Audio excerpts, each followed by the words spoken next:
회의가 끝나갈 때쯤 누군가 이렇게 말합니다. 그래서 결론이 뭐예요? 잠깐 정적이 흐르고 설명하려던 사람이 말을 잇습니다. 그러니까 이게 단순한 수치 문제가 아니라 그 전 과정이 좀 있는데 그때 다른 사람이 끼어듭니다. 아니 그건 알겠고요. 핵심만 말씀해 주세요. 설명은 거기서 멈춥니다.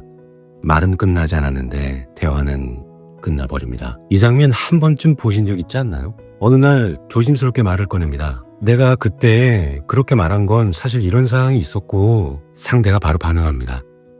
그건 변명처럼 들려.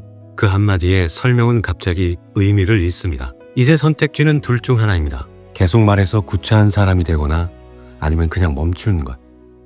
대부분은 두 번째를 고릅니다. 이런 순간 익숙하지 않나요? 어떤 글 밑에는 설명이 달립니다. 이건 이런 배경이 있어서. 그 아래 바로 달리는 댓글. 말 돌리지 마세요. 그래서 하고 싶은 말이 뭔데요? 설명은 답글로 이어지지 않습니다. 그 글쓴이는 다시 설명하지 않습니다. 굳이 말하지 않아도 이미 판결은 끝났다는 걸 알기 때문입니다. 이런 장면 스쳐 지나간 적 없나요? 또 어느 날 말을 꺼내려다 스스로 멈춥니다. 아니야, 굳이 여기까지 말 안 해도 되겠다. 아무도 말리지 않았고 아무도 재촉하지 않았는데 설명은 시작도 못한 채 사라집니다. 이 장면이 가장 익숙한 사람도 많을 겁니다. 언제부터였을까요? 끝까지 설명하려는 사람을 보면 열정보다는 피로를 먼저 잃게 된 것이. 입술 끝에 걸린 말을 길게 문장으로 만드는 순간 우리는 상대의 눈동자부터 살핍니다. 지루해 보이지는 않는지, 시선이 언제쯤 휴대폰으로 향할지, 그 짧은 찰나에 퇴로를 계산하곤 하죠. 예전에는 말을 이어가는 것이 서로의 세계를 연결하는 자연스러운 다리였는데 이제는 그 다리를 놓는 일이 누군가의 시간을 점유하는 결례처럼 느껴지기도 합니다. 그래서 우리의 대화는 설명이라는 풍경을 지우고 요약이라는 지름길로만 달려갑니다.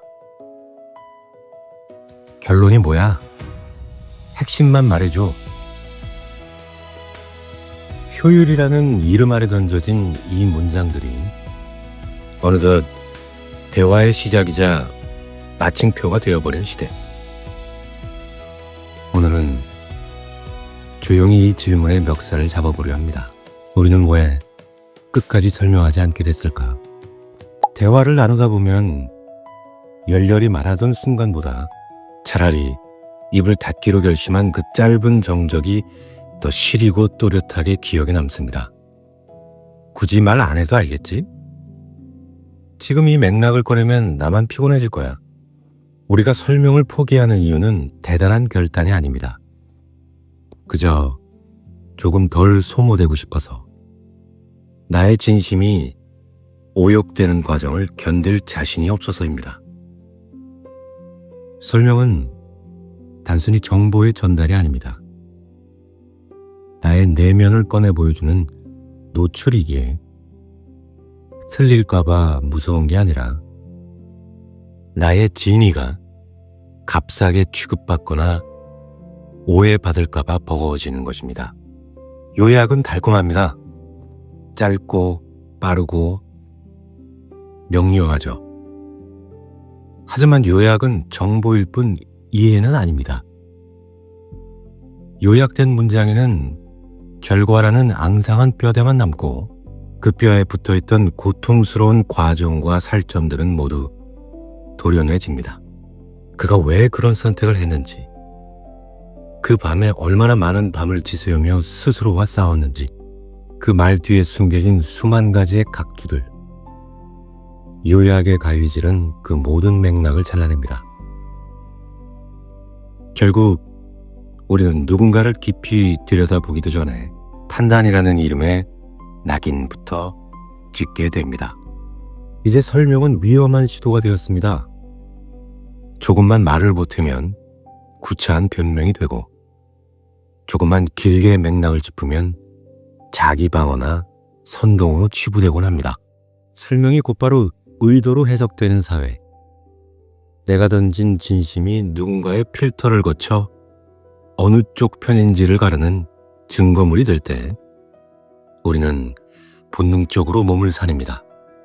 설명하면 공격의 표적이 되고 침묵하면 최소한 중간은 간다는 학습된 공포.